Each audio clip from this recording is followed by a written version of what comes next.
Hello, good evening. Welcome back to another instalment of the Tunnel Podcast, episode 28. It's the Nations League roundup from the weekend, Scotland and England's games, and we'll look ahead obviously to the World Cup qualifying as well. Delighted to say joined as always by Connor Chalmers and Tom Goffe. Connor, how are we doing? Yes, not too bad at all. I'm certainly feeling a lot happier coming out of this international break than I was the last one. Funny what a couple of games can do. They always say that football games can be a tale of two halves. This Nations League's been a tale of two halves for Scotland in terms of the results, certainly. So, looking forward to getting into it, talking up the positives for a change. Absolutely. And Tom, delighted you could come back as well. How are you feeling, mate? All right? Yes, mate. Yeah, good. Thanks, bud. And yeah, chipper as well. Obviously, 2 wins for England and fair few goals scored as well, non-conceded. So, yeah, it was a good couple of games for England as well, mate. Listen, we'll come on to England, but I think there's only one place to start, and it is Scotland, because their Nations League campaign will be extended. Connor, we're going to have to play a playoff in March to see if we can hold on to our League A status. It'll be either Greece, Turkey, Ukraine, Austria. A real plethora of household European names, really. Just quickly on that, what stands out to you out of those four? Who would you, if you could handpick one for Steve Clarke's men right now as you sit there in Cumbernauld, who would you be picking?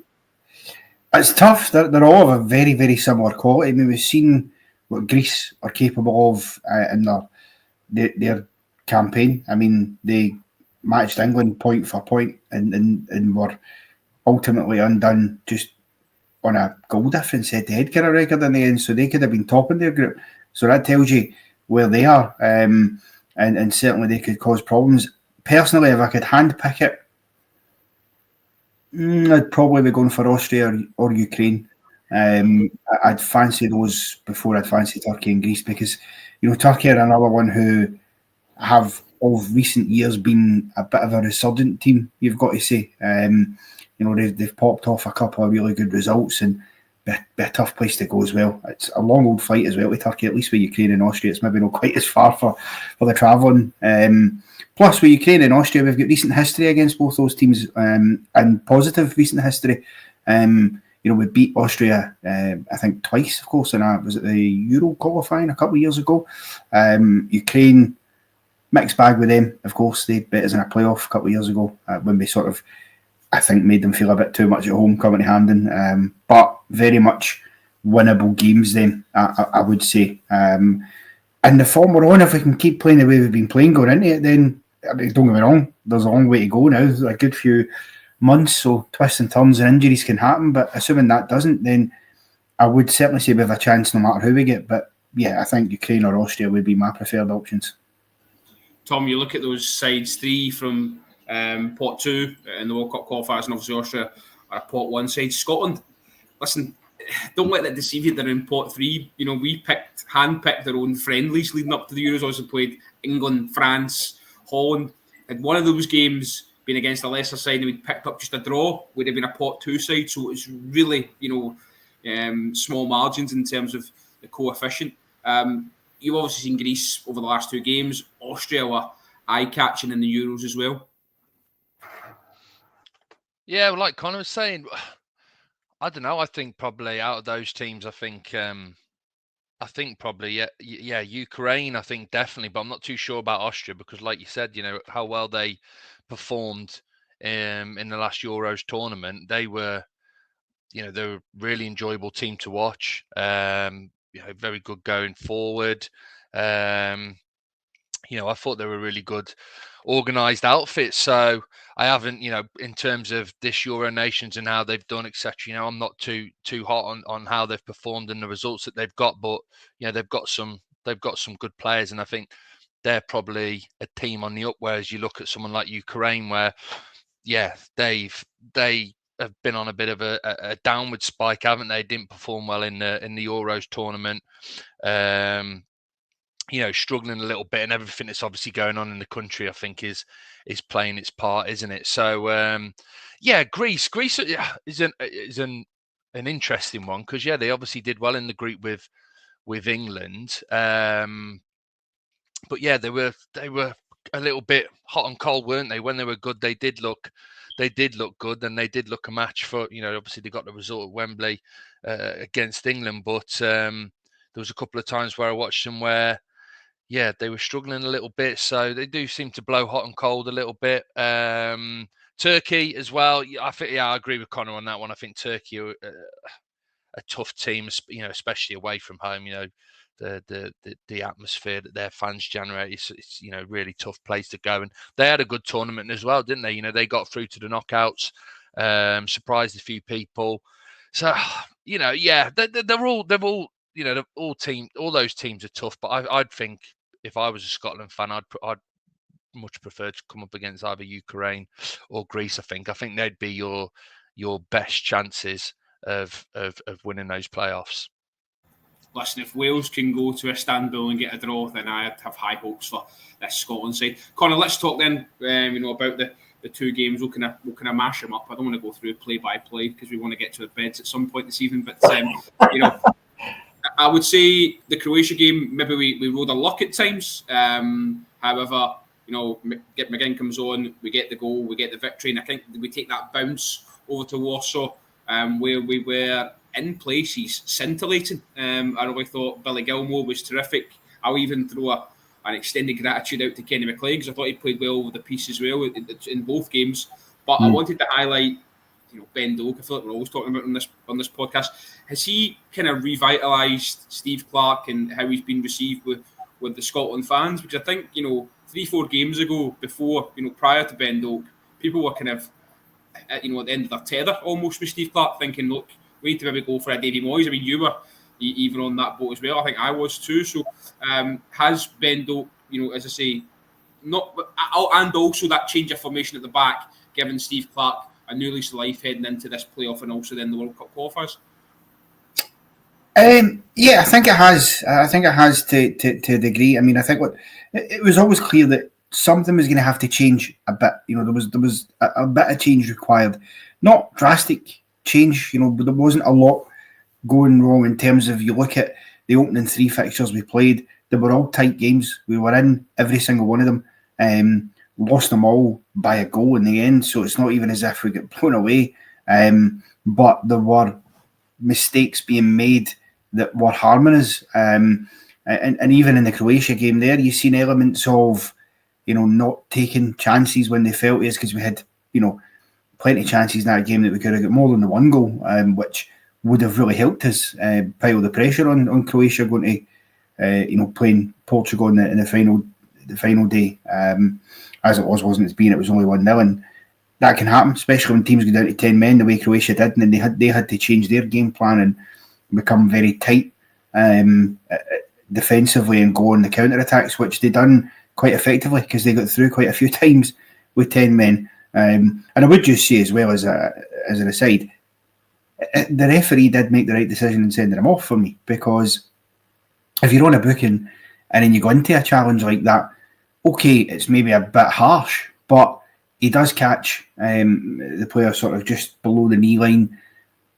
On a booking and doing that, you run the risk. You do run the risk, and I think a culmination of other tackles, there's been one or two others that had been let go prior to that by other players, admittedly, that it just builds up, and the ref seen that one and went, well, sorry, got to go. So I don't think they can have many complaints about that, but in terms of Ben Doak, he just outstanding in that international break. He really, really was. I mean, you look at this guy, he's a young lad, and I don't think it's a stretch to say that against Croatia, Vardiol was absolutely terrified him. Every time he picked up that ball, he was a nightmare for Vardiol. This is a guy, by the way, who's won just about everything there is to win for Manchester City. As a player, has been very heavily involved there, and other clubs. He's a well-experienced man in European football, both at club and international level, and Ben Doak ran him ragged the whole time. And he done the same in Warsaw as well. He was pivotal in terms of in the goals we scored and everything good about the attack. And of course, the goal against Croatia comes for another trademark run down that wing, and then he manages to cut it. But okay, you get a little bit of luck with a deflection and things like that, falling back to McGinn, who then, Super John McGinn is back. Does McGinn things and goes and scores. But no, I just thought he was electric. And And the funny thing is, there was one or two times, and I can't believe I'm saying it, but there was one or two times that I was sharing in a frustration with Mikey Stewart, who was in the commentary, when Doak was picking it up once or twice, and I think it was McTominay at one point had sort of made a run inside of him, but he'd drawn a defender close to him, so he cut off the space for Doak to run into, not intentionally obviously, but because he's trying to work his way in. And I was sharing that frustration, because I was in the same train of thought of just give Ben Doak the ball and just let him run at the defenders, pull them away from him and give him that space. And yeah, he done tremendously well. A bit of a shame he didn't add a goal to his notch, because he had one or two opportunities to do so. I think that's probably the last thing he's missing, is just that wee end product to the finishing. But no, he's a real potential to be a superstar in the making, and it has given Steve Clarke a new lease of life. It's given Scotland a new lease of life, because I tell you, during the Euros, that's probably one of the things we were missing. It was one of the missing ingredients, was somebody to grab it with grab the bull with the horns and just get at teams, because it was very much side to side passing in the Euros. So I was delighted to see that, and he's undroppable now, surely, isn't he? I was going to say, is he now one of the first names on the team sheet? The supporters seem to think so. I heard Steve Clarke say, just talking about Doak in particular, said he's a threat, he's very direct, he gets the defenders, gives them something to think about, and he gives Scotland something that they haven't already got, which I think is just high praise for a young man, when Steve Clarke's usually quite reserved in praise, especially for younger players. Oh, 100% it is. It's massive high praise. And listen, you've always got to be careful. He is still a young lad at the early stages. You don't want to put too much on expectation on his shoulders. You still want to understand that you're going to get kinks here and there when he's playing. But the way he's playing, it's I can't remember the last time, Robert, I've seen a young lad coming into a Scotland team and play with such freedom. It didn't look like it fazed him at all. Whether it was going to go back to Jay McKevley. Jay McKevley, fucking hell, there's a name, isn't it? From the fucking past night. Oh dear. Jay McKevley. Yeah. Talking cheek. Tom, I'll come on to you then, because there's Connor touched on John McGinn, back to kind of fine form. It was really interesting, actually. I love John McGinn's post-match stuff. I think he's really honest. I don't think he gives you stock answers. I think he is himself, and he was just kind of saying that he's putting this kind of resurgence down to a chat that he had with Unai Emery, who kind of said to him, "You need to get your finger out here. Your standards are slipping, and you need to get to the next level. You're going to have to do a little bit more." And he said he took that on board, and he feels like he can go again. So gets the goal against Poland. He's now surpassed Ali McCoist in the top rankings for goal scorers for Scotland. He's on 20. You've got Kenny Dalglish and Dennis Law tied at 30. Now, the amount of international games that are played at the moment, there's no reason why John McGinn can't be aiming to become Scotland's top goal scorer of all time. Yeah, I know, it's mad. When guys. I know, yeah. It's mad when you share. Look, I think you got to take it with a little bit of pinch of salt, aren't you? And obviously, they play. These guys are playing more international matches, aren't they, now than some of those? But yeah, even still, like, to have more goals than Ali McCoist, like, that's just kind of mad in itself, isn't it? And yeah, when you shared that earlier, that was surprising, but it just shows you how important he is to Scotland, isn't it? And how good a job he's been doing in recent years. Yeah, it pains me to say it because he plays for Aston Villa, but I am a big fan. I'm a big fan of John McGinn. I do like him. You're right. I love he's just kind of he's kind of like how he is on the pitch, kind of no nonsense approach, just kind of gets on with it. That kind of translates into his interviews before and after the game, doesn't it? He didn't pull the punches. He kind of says it how it is. And I remember that. I remember him talking about that chat with Emery, because obviously he'd been dropped from the Villa team, and I think we had a chat on one of the pods, didn't we, about it? And we were saying that it's probably down to a bit of burnout last season, how much he played for Villa and the Euros and everything. But yeah, it seems to have gone about things the right way, knuckled down instead of kind of taking the hump. He's obviously knuckled down in training and worked hard, waited for his chance back in the Villa team. He's back in the Villa team, I believe, now as well, playing more regularly for them. And then, obviously he took his chance because obviously he didn't start, did he, in that first game against Croatia? So again, you can quite easily a player of his experience and standing in the squad, you could quite easily take the hump, couldn't you, at being left out again at such an important game at Hampden. But he didn't do that. He's come on. He's made every attempt, to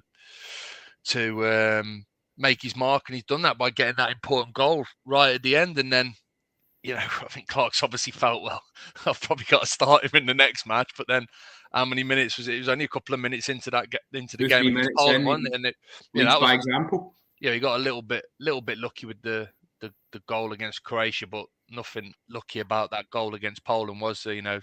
A nice tidy finish, edge of the box or just inside and into the bottom corner. So it's good news obviously for Scotland fans, because he seems to have found his form again, doesn't he? And how important is that then that Steve Clarke kind of learns, because that's the John McGinn we know and love, and he didn't turn up in Germany. I know a lot of them didn't turn up in Germany, but if John McGinn turns up in that form, you stand a better chance. Yeah, but I think it kind of ties into what you've been talking about Doak as well. Now, I don't want to, obviously you guys have just been talking about him, but, remember in the Euros, he was getting put out wide, wasn't he, McGinn? And you didn't have any kind of, traditional wingers on the pitch.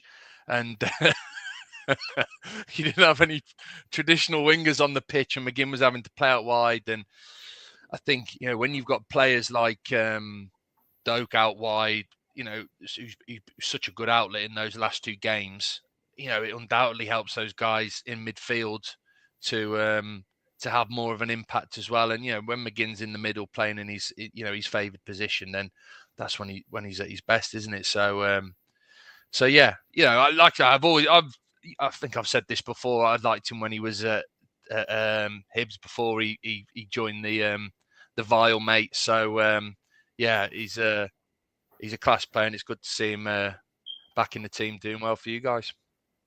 Connor, Tom spoke about his enthusiasm on and off the pitch. That seems to be key at the moment in terms of this squad. I heard him speaking last night on a radio station about going for this goal haul of Kenny Dalglish, and he kind of said, he wasn't shy and saying, look, when it becomes in touch and distance, it becomes realistic, and it's obviously something that I want to try and aim for. However, he then caveated that by saying, once I've got it, I want McTominay to go and beat me, and then once he's got it, I want Ben Doak to go and beat him. I think it kind of shows the make of the man. Well, we can't hear you. Can you hear me now? Yes. No, but he's 10 goals off of the record, the Dalglish and Dennis Laws, I think. So, I mean, he's keeping good company. Obviously, just overtook Super Ali. So, I seen Ali sort of joking about that slightly in TalkSport the other day, which was quite good. But it just shows to do it for midfield as well is extraordinary. And I don't know how long he'll have left in playing with the national team. He's 31, so he could beat that record. He could very well get another 10 goals and match that or beat it, which would be an astonishing achievement. But it just it's the importance of having, as you mentioned there, an informed John McGinn. It really is vital for us to be successful, because it's the goals he brings, it's that positivity he brings and control in midfield as well. And I think, to be fair, you've got to give Unai Emery some credit for that, because he sort of put a rocket up John McGinn. What a man manager this man is. I thought he was a pure tactician, but what a man manager he sounds like he is as well. Oh, absolutely. From my understanding, there was at one point Emery was not fully enamoured with McGinn and was basically telling him to shape up or ship out, and he certainly shaped up. He's been excellent since he came back to Villa and proved again just how vital he is for us. And I think if you've got him playing on form and you've got Doak doing what he's been doing and continuing that, you've got others contributing in there. McTominay never disappoints these days when he turns up for Scotland. Didn't score any goals this time, but still I felt had solid performances. Billy Gilmore in there as well. We talk about Doak being a young man coming through. So is Billy Gilmore. How unlucky is he with that shot that hit the bar? By the way, what an effort! What an effort! Cheering it on. I thought he'd found the onion bag, but yeah. And I thought he was class again. And I've said on pods before, I genuinely think Billy Gilmore is the one guy in the Scotland squad that could play for any other country. Just walking at that side effortlessly, I think he's fantastic. 100% he is. The only thing really that we're lacking a bit is we're needing goals for our strikers. We're no scoring. Che Adams, to be fair, had a couple to his name before. Obviously, he's missed out this time out. So, who knows what he might have done if he'd have been fully fit. But we only scoring, and we gave Tommy Conway a run out against Croatia. I didn't think he done badly at all. I think he didn't really have a lot of major service to him. There wasn't any big opportunity that fell his way, really. So I've absolutely not given up on him. I think he's well worth keeping around. The same with Lyndon Dykes. Listen, Dykes could have on another day scored himself. He had a couple of moments in those games, and it just sometimes falls for you, sometimes it doesn't. You look in the Poland game, he had that one where he's sort of on the turn, gets a decent shot away, you've got to say, and the keeper saves it. So, I think we just need that. That's the last wee piece of the puzzle we need to find, and I don't know whether that is, do you use that in terms of what we've got? Do we look at bringing in others? We mentioned Hardy before. Nisbet, you imagine if he keeps performing for Aberdeen, will come back in as well. Really, you want Shanks to start finding form. I think on form, Lawrence Shankland is the best Scottish striker in terms of the ability to score goals, even though he's not done it as much for Scotland. That's the one area. But if the midfield are continuing to do what they're doing, then you're not too worried about it. Your strikers can still linger about in there, hold things up, and help create. Which, to be fair to them, they certainly have been doing that much at least. Listen, if just on McGinn, if he is going to go for that accolade of Scotland's all-time leading goal scorer, you look at pot 5 for this World Cup qualifying, a double header against the likes of Malta or Andorra certainly might help that. Just on. Oh, you think that? I was looking at that and I looked at pot 4 as well, and I'm thinking to myself, if we could get San Marino on the Faroe Islands, I'd be delighted. That was amazing. Yeah, it would be good, wouldn't it? Tom, just on Conway, as Connor says there, like he done okay. He wasn't brilliant. He wasn't poor. He's not going to be playing against Croatia every outing, so you need to try and test him against if it is going to be a Ukraine or a Turkey maybe, or even just as Connor says there, depending on who we draw. In this draw, an Estonia or an Andorra, you've got to kind of allow him that chance to bed in because he is the future. He's the younger player. I think Lyndon Dykes has been, he should be commended for what he's given to Scotland. I think he was there at a time when we didn't have many options, and he certainly gives you something. But at the moment, when he's not really getting, a game in League One, it becomes difficult to justify his selection when Tommy Conway's playing at a high level and playing every week.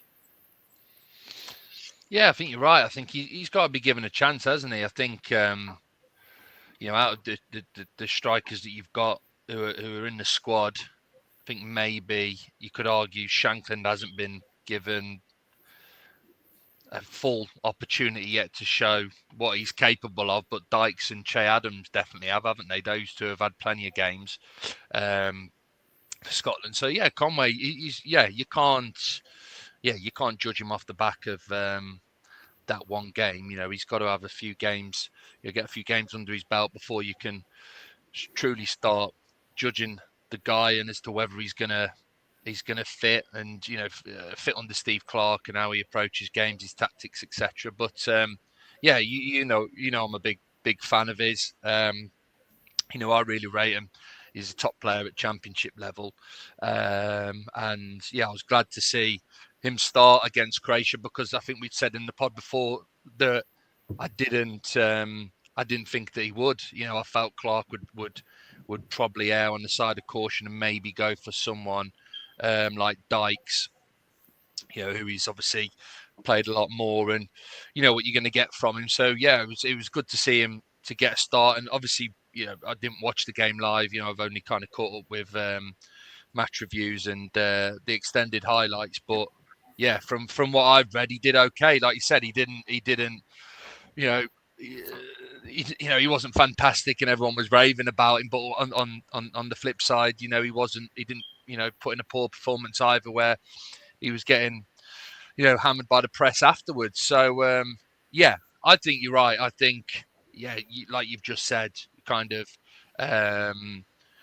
Dykes, he's not playing regularly in League One, which is a concern.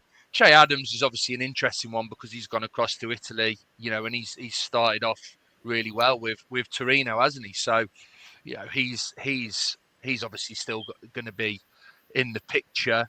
Shankland, you've talked in the past about, obviously blistering last season, but he's had a real poor start to this season. And Clark, for whatever reason, kind of doesn't seem to,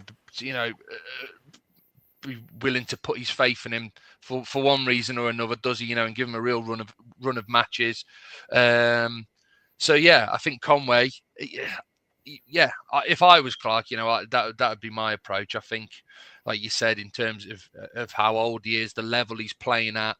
Like you said, you've always got to have a little thinking about the future, haven't you, in the back of your head? I know obviously it's result business and it's game by game, but there also has to be a little bit in there about the future, and you've got to be thinking about how old some of these guys are, and when their time's going to be up, who's coming in to replace them, and how much experience they're going to have, are they going to be able to slot in, etc., etc. So but it seems like maybe Clark, that's Clark's thinking, and that you guys are going to be seeing more and more of Conway, in that first team squad, and getting more starts as well.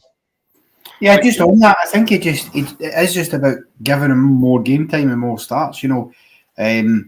Clearly he's a goal scorer. You look at his stats this season. I think 5 goals in 11 games for Middlesbrough this year, basically averaging a goal every other game.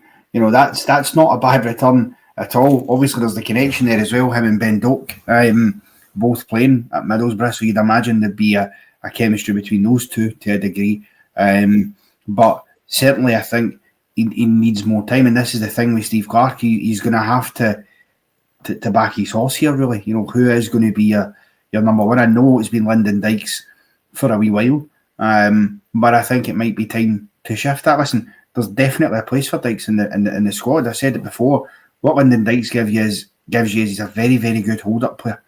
He knows how to use that big frame of his to if you need an out ball when you're clearing your lines and stuff, he's always there and he can hold it up and get you forward and up the park.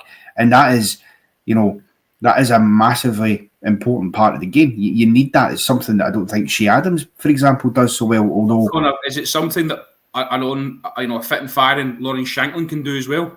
Of course, it's 100%. Fully fit and firing Shankland can do that, no bother as well. But again, it's about him being fully fit and being, in form, and also getting enough game time with the national team, because that's the other thing as well. People might be critical of him, but he's not actually had a lot of game time, and he's not started really. He started over in Amsterdam for that defeat against. Yeah, that's probably the way to I think I've seen him start. Look at the criticism he got in the media because he didn't score. And okay, he had 1 or 2 chances in that game, but it wasn't like he missed a gilt-edged sitter. You know what I mean? It was his first start in a long time, if ever, for the national team. I think he did start one before that, but I can't remember. And so that takes time as well. For me, Conway and Shankland are certainly more looking towards your regular futures if you can get them on form and starting regular games. And you still have Dykes and Adams there as options, and of course Nisbet as well. The difficult thing is, I suppose, with Che Adams is when he's fit, I think it's hard to justify not starting him, given he's the only striker that has actually scored in recent enough times, in this campaign. So that's your challenge. Because to be fair to Adams, I will give him his credit. I do always feel when he comes on the park that there's a goal in him. You feel like he'll if he comes on as a sub or whatever, he's got something in the locker. Usually a pretty good finish as well at that, to be fair, with some of the strikes he's had. So, yeah, the options are there. These are guys at club level who are decent players. It's about translating that form to the national team. You know, like I say, Conway's goal record of the season speaks for itself. So you should be able to translate that eventually. Just final word then on Scotland, Connor, just sticking with you. John Souttar, I thought he was absolutely immense, especially in Warsaw. See, for me, I'm a Rangers fan, won't shy away from that. I think he gives, on his best performances I've seen, were Hampden at home to Denmark, and obviously the other night in Warsaw, he was tremendous. Oh, yeah, superb. Throwing his body on the line, he gets the assist, he was everywhere. I don't know where he's been hiding that from all season, because that is as good as I have seen him for a while. And yeah, he was absolutely excellent, particularly in Warsaw. I thought he was great against Croatia as well. You know, there was a number of times he was getting himself in and making challenges, but it's, as you say, it was throwing his body in the line. Even his tracking back was really, really good, because there was a good few times where we looked like we were exposed, and there he was, you know, in there to close down the spaces, and you know, even just that part of the game, he had a real solid shift at the back. To be fair, I felt that the back line in general done that. Okay, we ended up conceding against Poland, which kind of felt inevitable to a degree because they had got in behind quite a few times cheaply. It was coming, wasn't it? It was coming. And you know, we were taken for wonder blocks, or, you know, to be fair, to give him his due as well, a nearly 42-year-old Craig Gordon rolling back the years, because he made some vital saves. You've got to see some great. Who apparently was ill from the weekend, by the way. He played not 100%. And you wouldn't have known it either, because he was sharp as attack, getting into those tackles and, you know, making himself big for the blocks. A couple of those one-on-ones he had with the boy, what's his name? I can't remember his name, the boy that was playing up front for Poland anyway. But yeah, you know, it was a sum of all its parts, and yeah, we can see one goal, but given how long we waited for a clean sheet, you know, much like a bus, two of them came along quite quickly, and it wasn't quite to be in Warsaw, but certainly that shows you the importance of it as well. See, when you're 1-0 up in a game like that, and you're maybe having a few chances and they're not falling for you, and you're hitting the post, you're hitting the bar, you need your defenders to be helping you at the back, and also you can keep that pressure applied. And I thought he'd done it, and Souttar was he was the standout. I don't think he got a man of the match award, but I think he would you could have made an argument for it, certainly, in Warsaw, if not for the unbelievable exploits of Ben Doak and John McGinn. Okay. As I say, we'll keep our eyes on who Scotland get in that playoff draw in March. No doubt we'll speak about that in the upcoming months. Okay, then, Tom, let's move on to England. You know, it was a really comfortable weekend, actually, in the end, given, you know, how you felt maybe going into it. I thought England performed really well in Athens. I was quite impressed with how they moved the ball about. And then we'll come on to Ireland in a bit, but I think, you know, the sending off maybe changes things, and then it just, you know, the floodgates opened and kind of heads went. But nonetheless, top of the group, we pointed to Spain in terms of goals, and obviously promoted back to League A. It's obviously the end of Lee Carsley's a nice little six match package, if you want to call it that. Give us your kind of pros and cons. Let's start on a positive note. Give us some positivity that he gave, that maybe Thomas Tuchel can build on, you know, leading into obviously the new year when he takes the reins.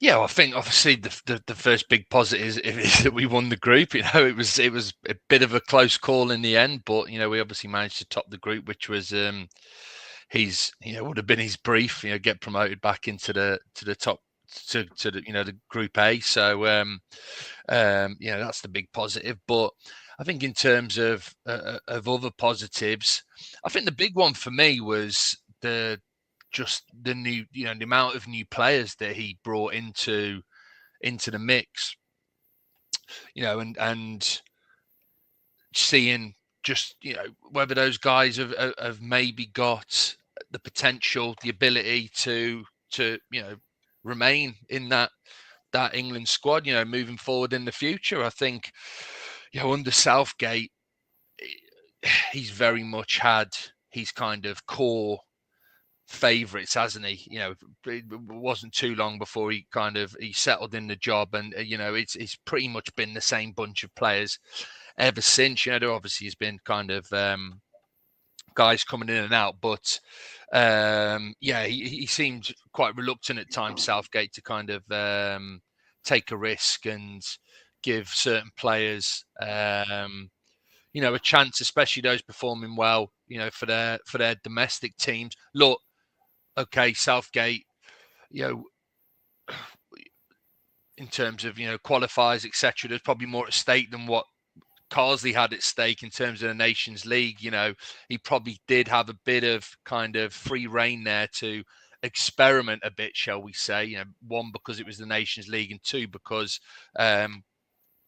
he was only going to be, there was a good chance he was only going to be in the, have the gig for a short period of time. But still, I was really pleased to see, him give so many new names a shot in the squad.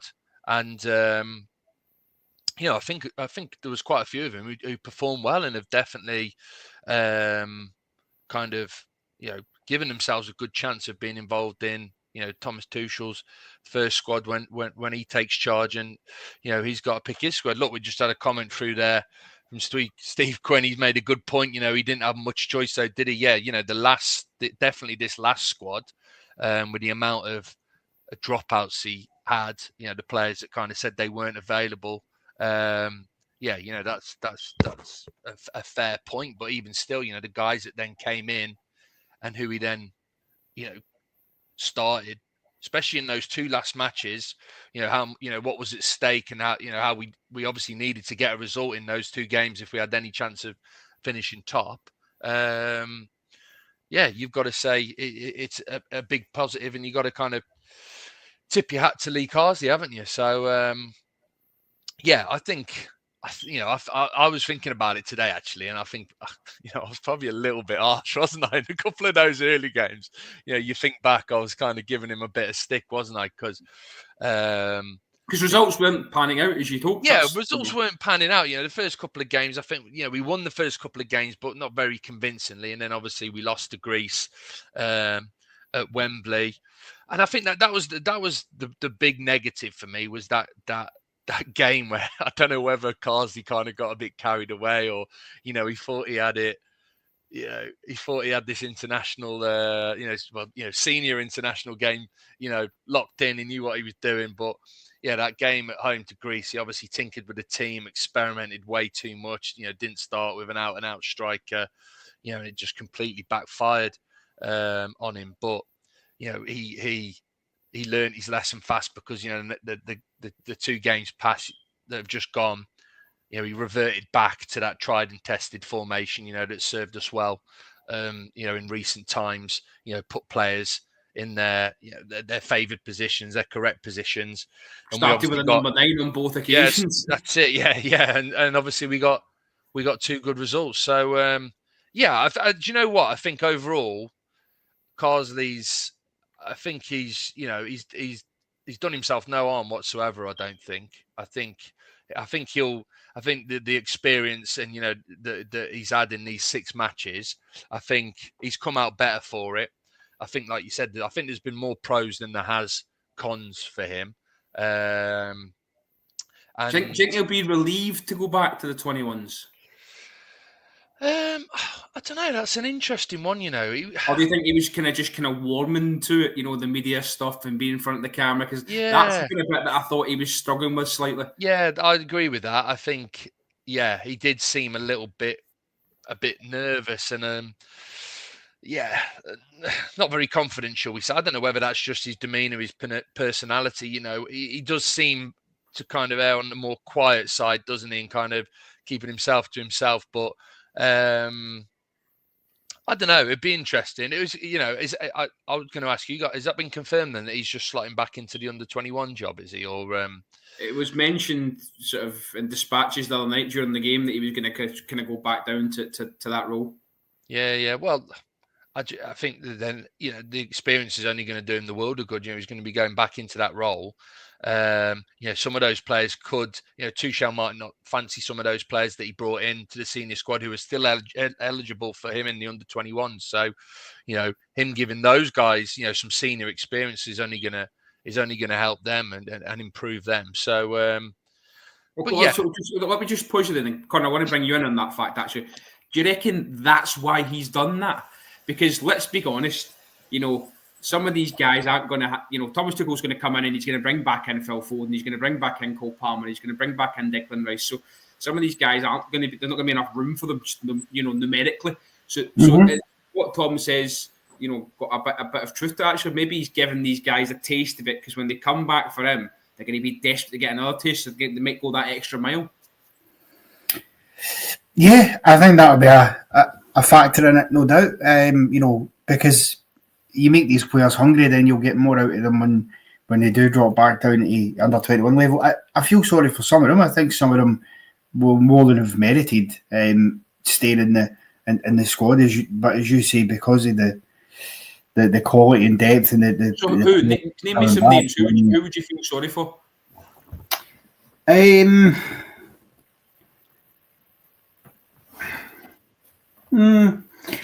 feel sorry for a few of these players. So, do you think Lewis Hall will stay around? There's an issue at left back. I think that's something. Livramento, do you think he'll I'm trying to think of the names that are on the Newcastle, but yes.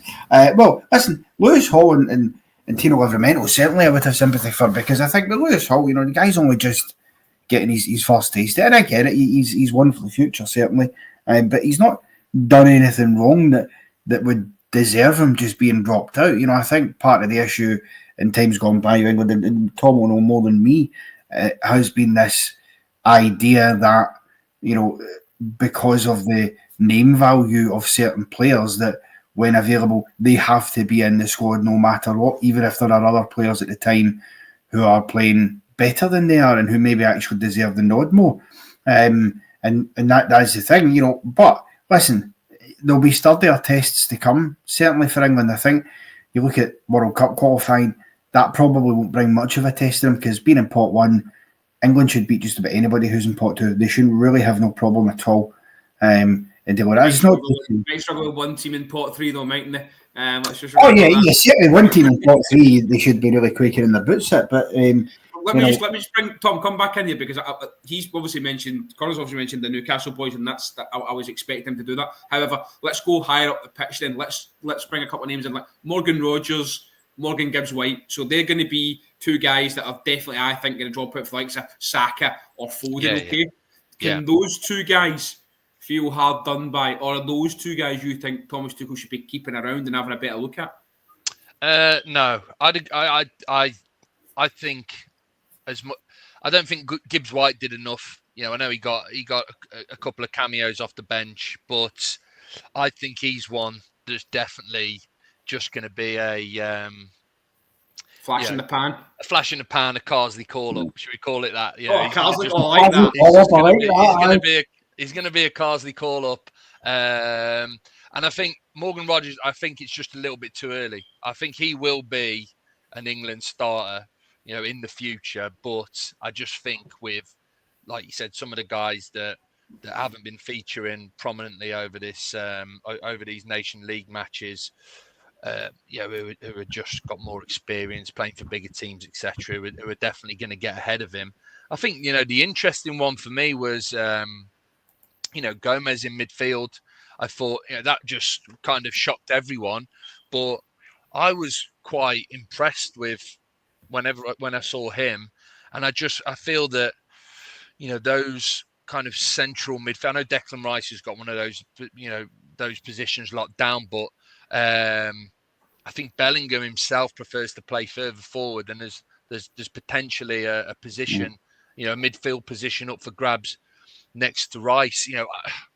I still think I just think Gallagher's just more of a grafter than anything else. I do think, he's an absolute dog.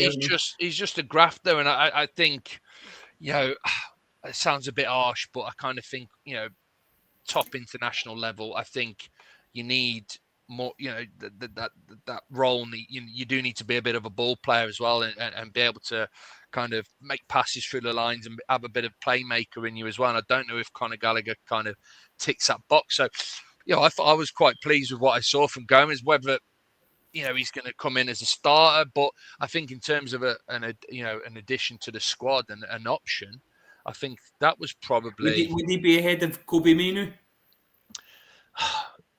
I don't know.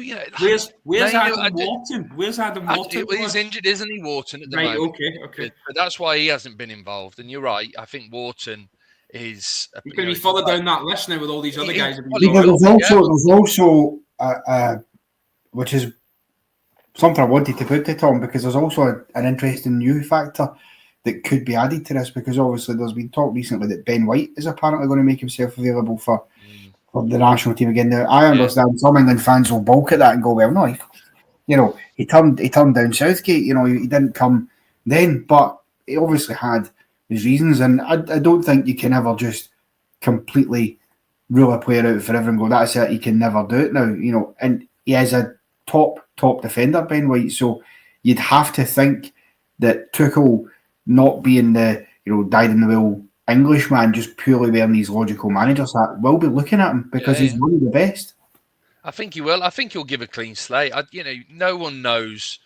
It's only Southgate and his team and Ben White know what's been said, the reasons behind it, etc.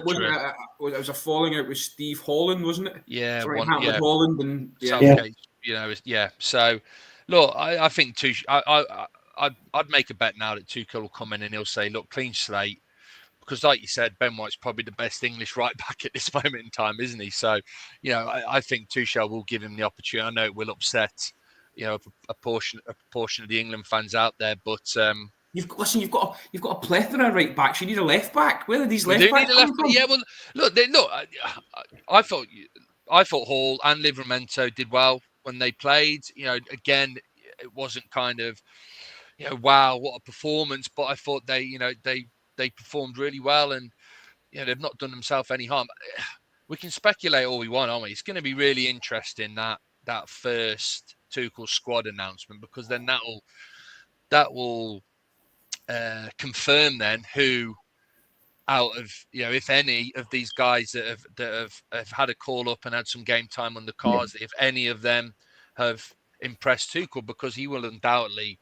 We'll watch all the games back. He will sit down with Carsley and go through it. Look at all the stats, look at all the data. No doubt. So, we'll find out then, won't we, if any of these guys have impressed. But I think the big positive is it's just, if anything, given Tuchel a bigger pool, hasn't it? Of players now for him to look at and pick from. Because there's more of these guys now who have had an England call up, they've had a cap and they've had some time on the pitch in a competitive, game environment. So it's only done England, the England kind of as a whole. It's only been a benefit, hasn't it? Really, what's taken place. So as we sit here late November, I want just a name from you both. I don't want you to go rambling into explanation. Just one name from you both who you think from this sort of camp, we'll call it, these 6 games, that maybe wasn't a mainstay that could have a chance of getting in. Connor, I'll go for you first. One name, please. What in table do you mean wasn't a mainstay? Sorry, I'm... So like one of the newer call-ups, so the guys we've been talking about, a Rodgers, a Livramento,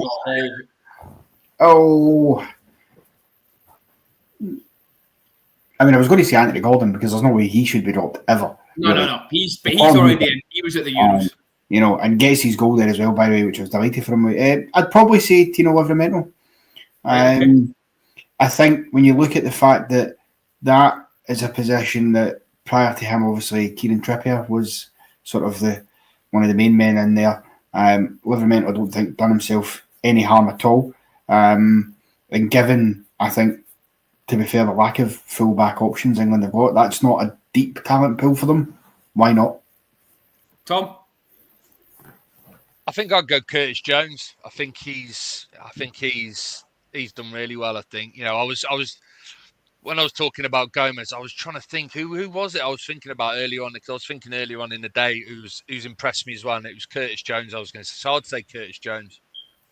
I'm going to go for Maraweki. I think he's got a chance. Yes, that's a good shout as well. Definitely. Yeah, good shout. I think Thomas Tuchel, if he's watched those games, will have seen something in him in terms of attacking threat.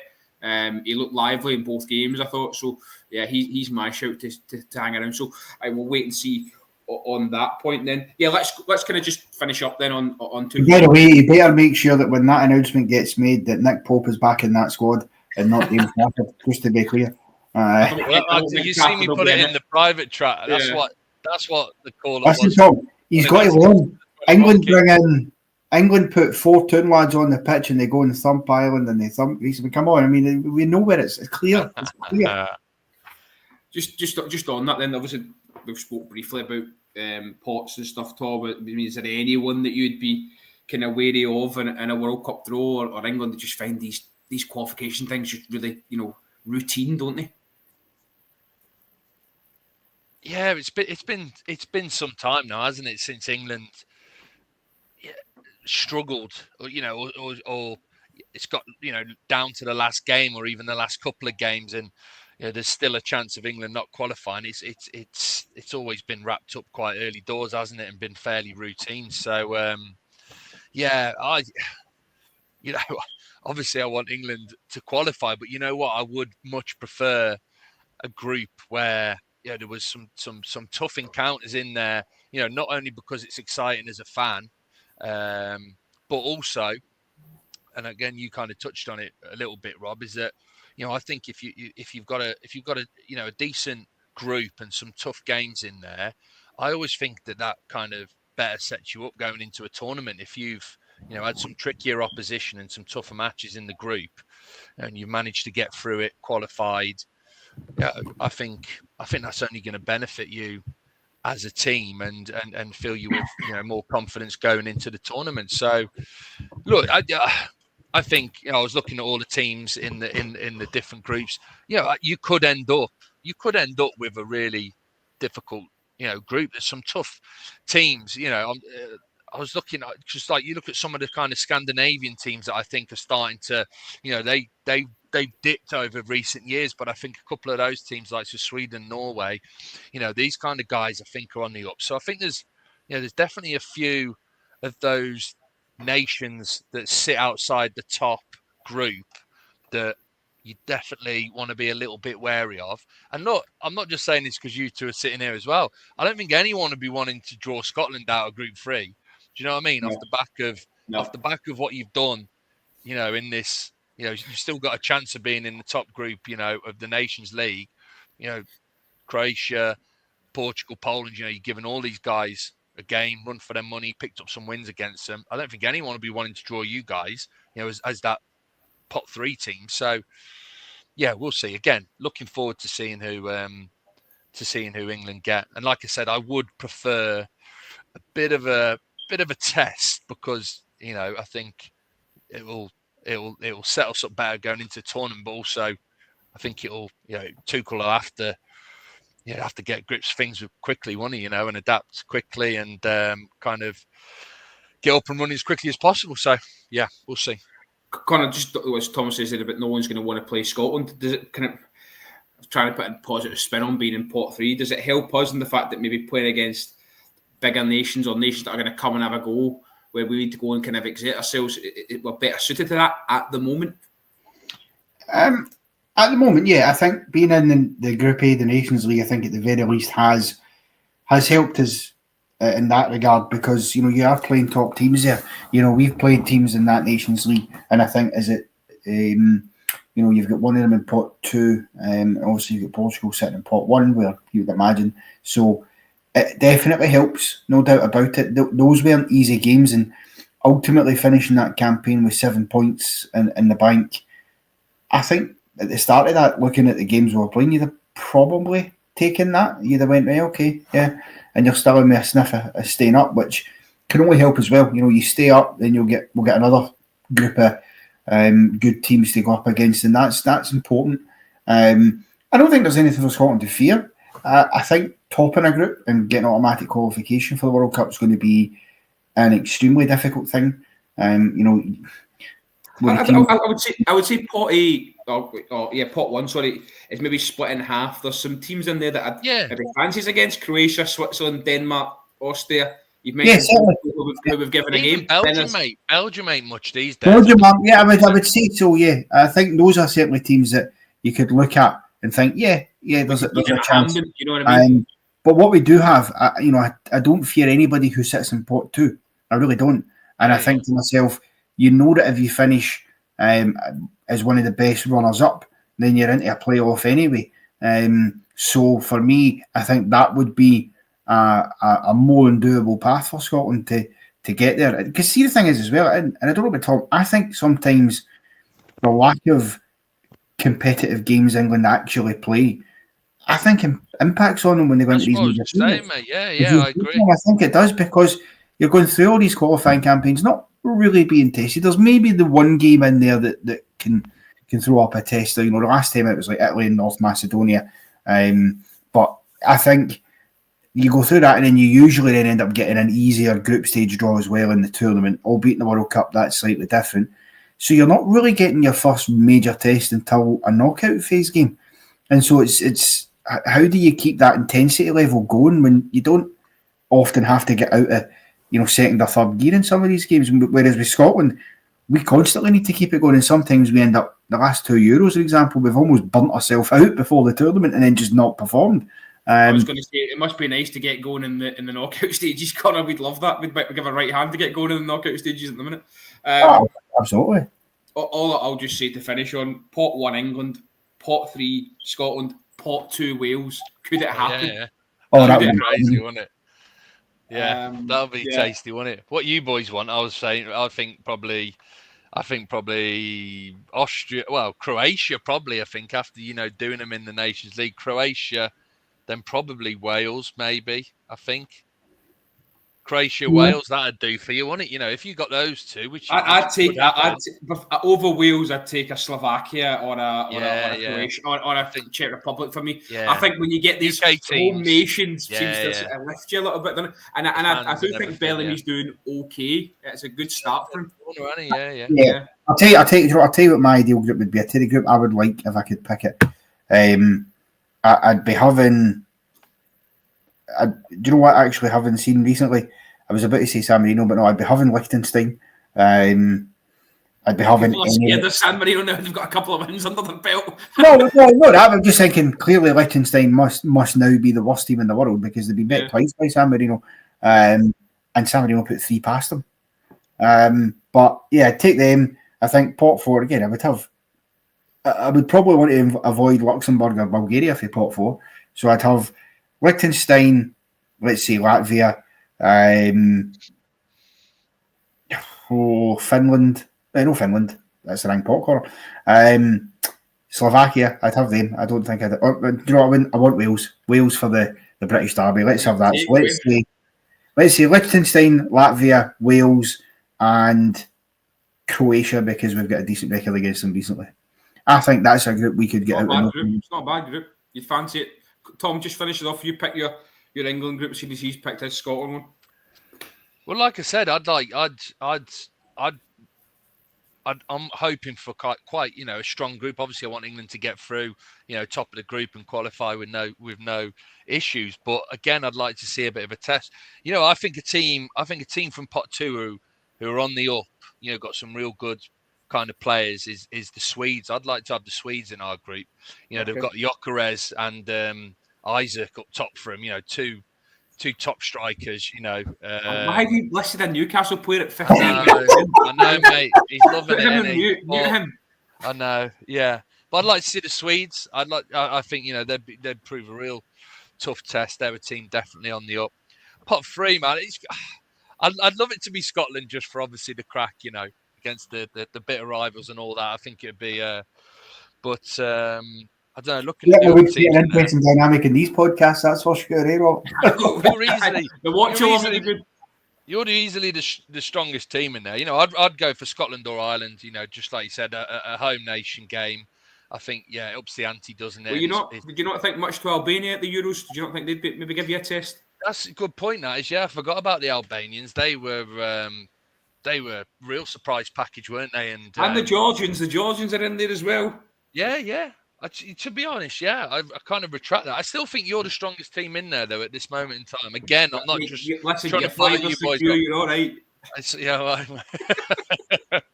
My spot on the pod it's all right for a little bit longer, mate. Yeah.